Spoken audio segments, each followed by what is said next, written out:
One of the crucial elements you need for optimizing your intercultural learning process is to gain the necessary openness towards unfamiliar, strange contexts.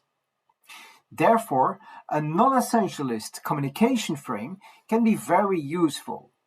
It can help you to mind and become aware of a complex interplay of different elements that consciously or unconsciously have an impact on the occurring cultural filters.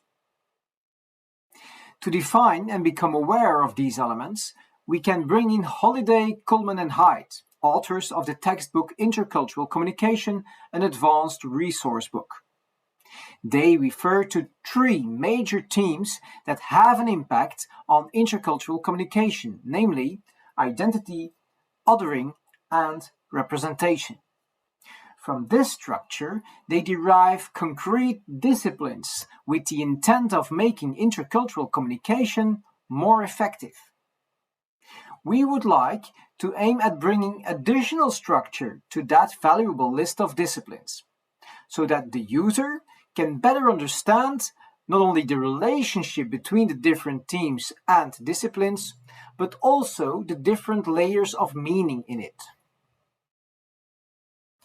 Considering the influence and meaning of people's identity, the very first discipline already summarizes the first crucial part of what is needed to have a deeper understanding of that first theme of identity.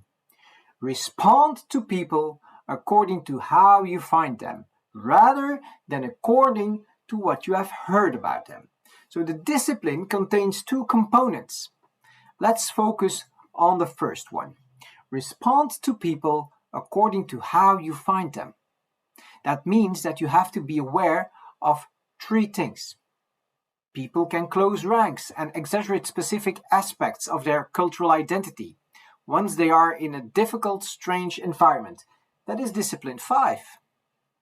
And people can also draw on or evoke a variety of cultural resources depending on the circumstances. That is discipline 6. People can also construct and project a certain image they prefer at a particular time, which might be very personal. That refers to discipline 7. The second component of this discipline states, rather than according to what you have heard about them. This is a call to become skilled in three things again. You have to be able to bracket easy answers about how deep people are, to put aside simplistic notions about what's real and unreal. That refers to discipline 2. And you have to be able to appreciate the complexity of every society. It is as varied as your own. That's discipline 3. And you have to be able to build up thick descriptions of what happens between you and others. So you must develop the way of communicating as you go along. That's discipline 4. The second crucial part in gaining a deeper understanding of that first theme of identity tailors from the notion that identity is a continuous process of individual constructions and choices. And that's what discipline 8 is warning us about. While respecting whatever people say about their own cultural background, take what they say as evidence of what they wish to project, rather than as information about where they come from.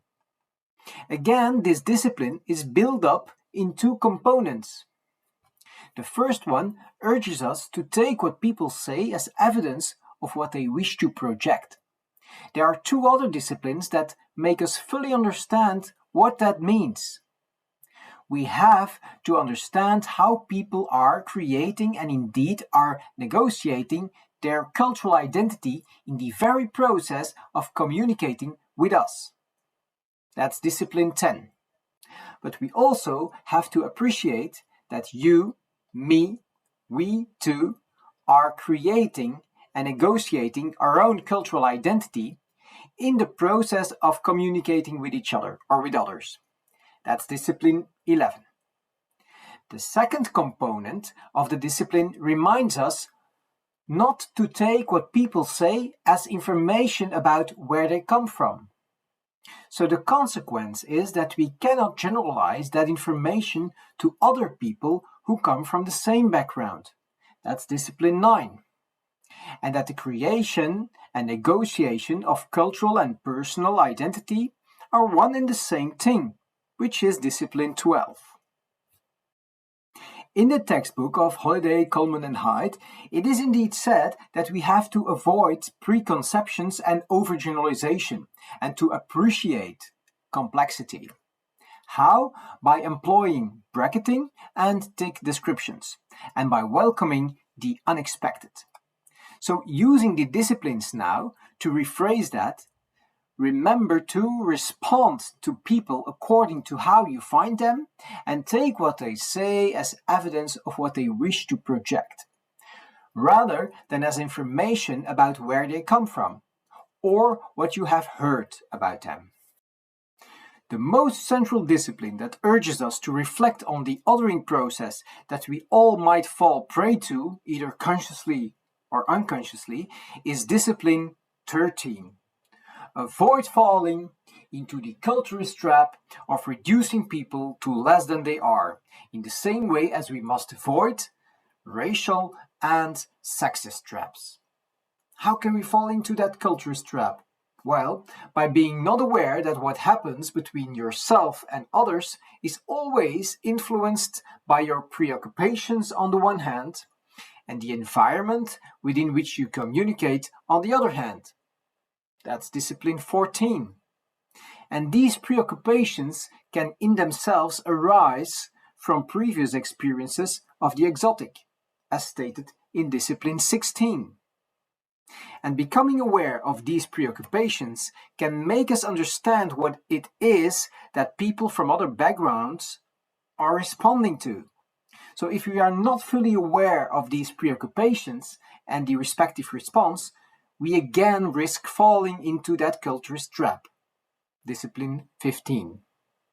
Now, what's the remedy of that reductive approach? Never stopping monitoring our language and being aware of the destructive culturist discourses we might be conforming to or perpetuating, which is discipline 17.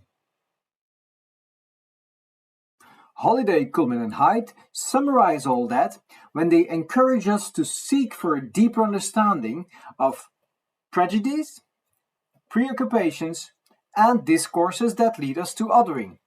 According to them, we all need to bracket and manage our own role in communicating.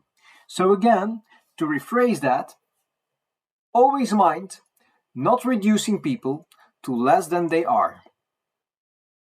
Apart from the construction of identity and the practice of othering, the influence of representation has a significant impact on the perception of what happens between you and the foreign other.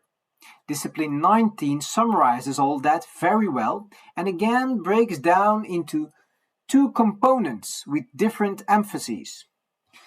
See through societal images and fictions when encountering people from other cultural backgrounds. And always try to consider alternative representations.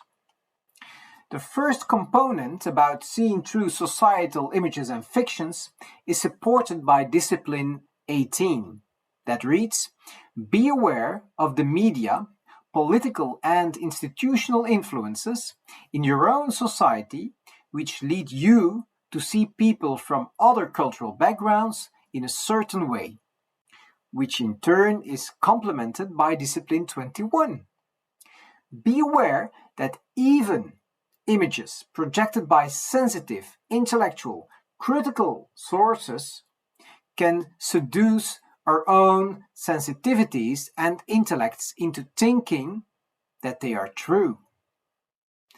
And discipline 20 also reveals why we have to be aware of dominant discourses which are easily perpetuated by the media and which lead us to think as usual that familiar images of the foreign other are normal And because of that, discipline 22 says, although sensationalism in the media is something we know about and guard against, we need to appreciate how deeply it exists in our traditional views of the foreign other.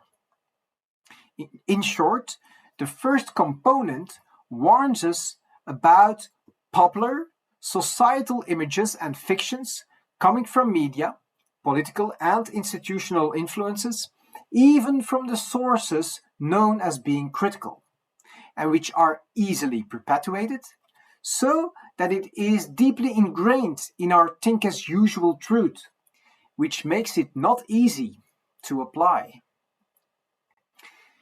The second component reminds us of trying to consider alternatives, which is also explained in Discipline 23. Belief that people from different cultural backgrounds can have the underlying cultural ability to understand, be competent in, and contribute to your own cultural scene. The reason for that ability, competence, and influence is to be found in Discipline 24. Understand that while people might be deeply influenced by the social structures of their nation, this does not mean that they are confined by them. So, to complete our summary of representation, we have to see through popular, deeply ingrained and easily perpetuated societal images and fictions about the foreign other, because that other is competent in changing our own cultural scene. And Holiday, Hyde and Cullman confirm that by saying that it's really important to seek a deeper understanding of representations of the foreign other, although they are perpetuated by society. So now the overall conclusion: to optimize your intercultural learning process, it is important to gain the necessary openness and non-essentialist view by considering this. People construct their identity by means of complex resources and images they wish to project themselves. So it is important to respond to that by bracketing, building thick descriptions, and monitoring our language, rather than reducing the foreign others to less than they are based on deeply ingrained and perpetuated societal representations.